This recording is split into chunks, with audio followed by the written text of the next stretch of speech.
Good day, everybody. I've had the pleasure of working with Revit 2023 recently in a class that I presented for at least 4 days. And it was evident to me that Autodesk has done a bit of development on the platform since 2022. And today I'd like to have a look at the way in which the mouse and the elements interact on the screen, specifically with regards to object snapping. If you are interested in the object snapping and how it works, have a look at the Manage tools. On the left hand side you'll see this little magnet icon. It's called Snaps and it's on the settings panel, and this snaps dialog then opens up what the snaps looks like.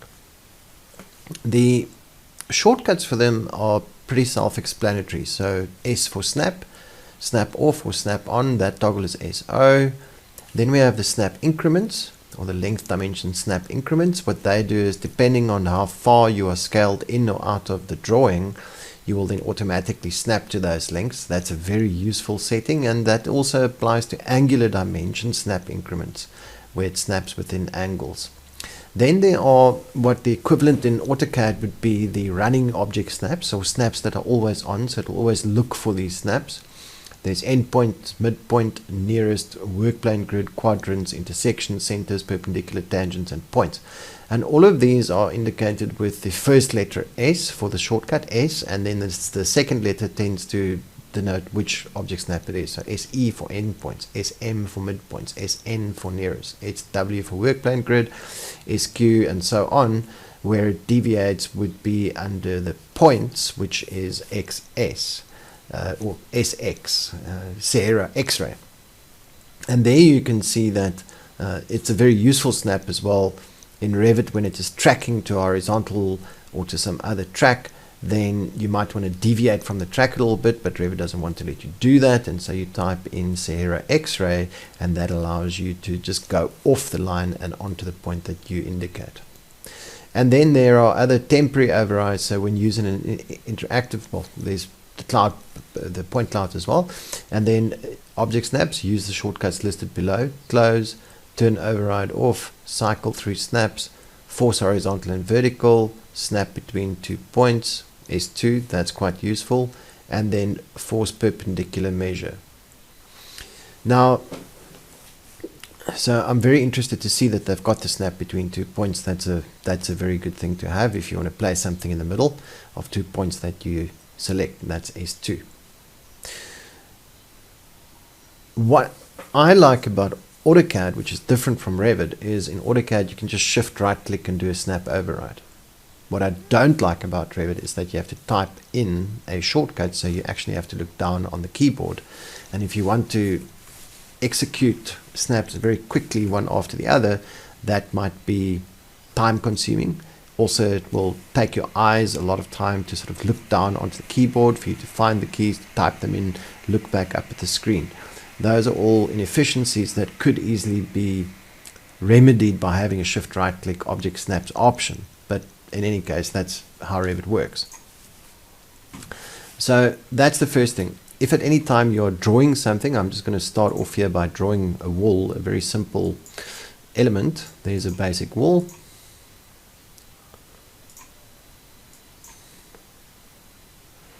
Then you'll see how the object snaps work as you zoom in and closer and closer and closer. Now, Revit, it's almost like it's more sensitive to what your mouse inputs are. So in other words, they've reduced the amount of sort of snapping that you find. It's very difficult to explain that just by virtue of drawing, but there you can see how it likes to align itself to other elements. It's busy tracking. Can you see how it's tracking?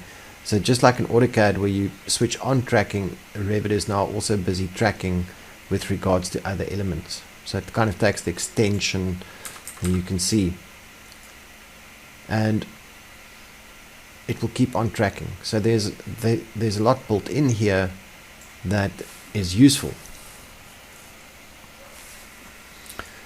But I do find that once the drawing gets busy, that it becomes difficult to select specific snaps. And like I said, you would add, if you want to align something to something else, it becomes a bit tricky. Sometimes it just seems that it's a bit too sensitive, especially in a very complex environment. If you've got multiple elements on the screen, it becomes confusing because the drawing just keeps on tracking elements. But thankfully it's not that intrusive,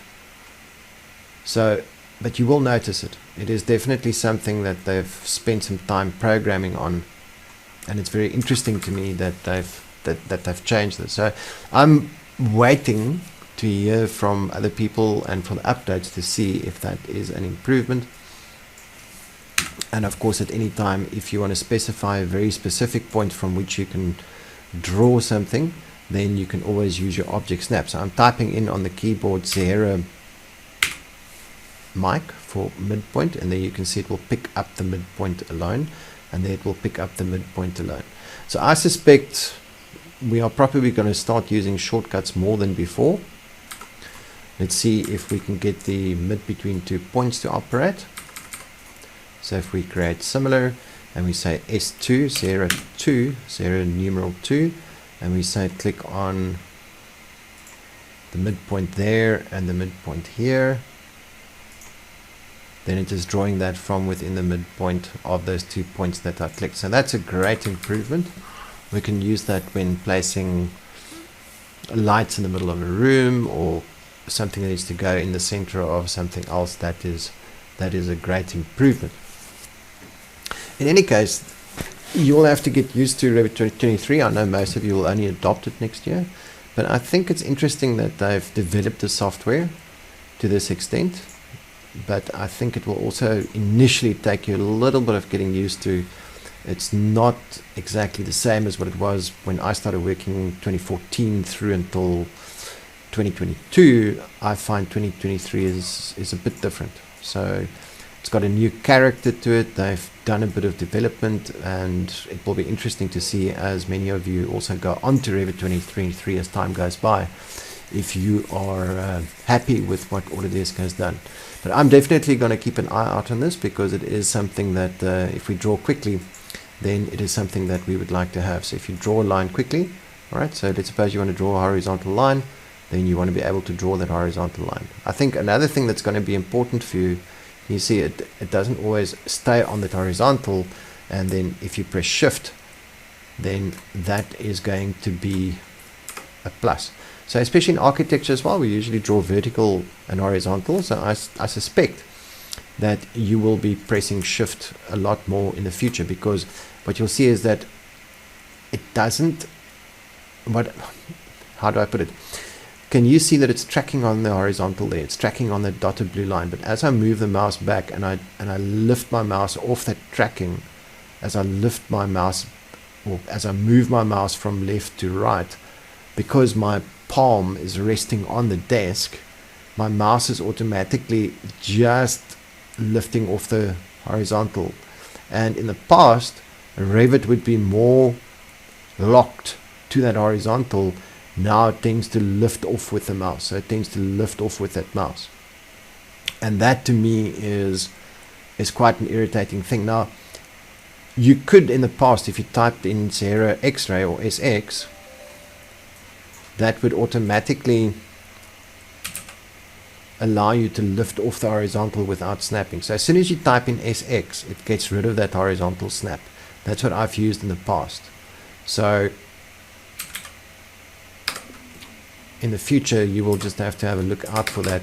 Rather use your shift button if you want to make sure that you're horizontal. So to me, it's kind of, well, in this case, every time I draw a wall, I'm going to hold shift in, because I want to stay horizontal and vertical. That means that my mouse is not going to lift away from the vertical or the horizontal offset. And I suspect that's what we'll see in future from drafts people as well, is that you'll always see them here sitting with their hand on shift. And the disadvantage of that is that as you want to zoom out, you have to lift your finger off shift so that you can zoom out and then continue. All right, so I suspect in 2023 many of you are going to start using the shift button a lot more. It's not too much of a hassle, but just watch out for Revit. Don't think that you're drawing horizontal in the same way as you did before. Look for that dotted blue line that you are tracking on, and note that it is much easier for the mouse to deviate off the horizontal. It lifts up a lot quicker.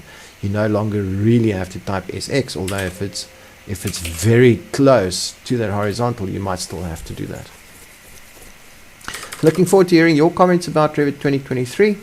How do you find its behavior? How do you find its character when you are drafting? And until next time, enjoy Revit.